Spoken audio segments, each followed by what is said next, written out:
അടൂരിൽ LDF സ്ഥാനാർത്ഥി Praji Kannan vote അഭ്യർത്ഥിക്കുന്നത് വികസന തുടർച്ചയ്ക്കെന്ന നിലവിലെ MLAയും ഡെപ്യൂട്ടി സ്പീക്കറുമായ ചിറ്റയം ഗോപകുമാർ.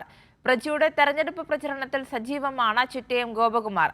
അടൂരിൽ നിന്ന് സുജൂട്ടി ബാബു തയ്യാറാക്കിയ റിപ്പോർട്ടിലേക്ക്. അടൂരിലെ LDFിന്റെ തിരഞ്ഞെടുപ്പ് കമ്മിറ്റി ഓഫീസിലുള്ളതാ. ഇപ്പം ഡെപ്യൂട്ടി സ്പീക്കർ ചിറ്റയം ഗോപകുമാറും സ്ഥാനാർത്ഥിയുണ്ട്. ചേട്ടാ, പുതിയ ആൾ വന്നിരിക്കുകയാണ്. ഒരു കൈമാറ്റമാണോ?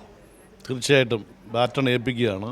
കഴിഞ്ഞ 15 വർഷമായി MLA എന്നുള്ള നിലയിൽ നടപ്പാക്കിയിട്ടുള്ള വികസന പ്രവർത്തനങ്ങൾ കുറേയധികം പൂർത്തീകരിച്ചിട്ടുണ്ട്. ഇപ്പോൾ തുടങ്ങി വെച്ച കുറച്ച് പദ്ധതികളുണ്ട്. അതെല്ലാം നടപ്പാക്കുന്നതിനും പൂർത്തീകരിക്കുന്നതിനും തീർച്ചയായിട്ടും പ്രജി കണ്ണന് കഴിയും എന്നുള്ള ആത്മവിശ്വാസമാണ് എനിക്കുള്ളത്, ജനങ്ങൾക്കുള്ളത്. അതുകൊണ്ട് പ്രജിയെ ഏൽപ്പിച്ച് വൻപിച്ച ഭൂരിപക്ഷത്തിൽ പ്രജിയെ വിജയിപ്പിക്കും. പ്രജിയുടെ പ്രജി ബാറ്റൺ കൈമാറി നടന്നു, അത് ഏറ്റെടുക്കുകയാണോ? അതെ, തീർച്ചയായിട്ടും ഏറ്റെടുക്കുന്നുണ്ട്.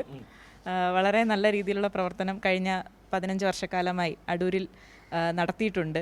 അത് തീർച്ചയായിട്ടും അതിൻ്റെ തുടർച്ച ഉണ്ടാവേണ്ടത് ഈ നാടിൻ്റെ ആവശ്യം കൂടിയാണ്. അത് തീർച്ചയായിട്ടും വേറെ സന്തോഷത്തോടു കൂടി ഏറ്റെടുക്കുന്നു. കണക്കൂട്ടലൊക്കെ ആണല്ലോ, എങ്ങനെ കണക്കൂട്ടൽ വിജയിക്കുമോ? 100%.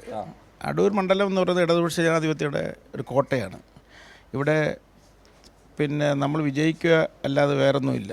വിജയപ്രതീക്ഷ 100% അത്രയ്ക്കധികം വികസന പ്രവർത്തനമല്ലേ നടന്നത് ഈ 15 വർഷക്കാലം.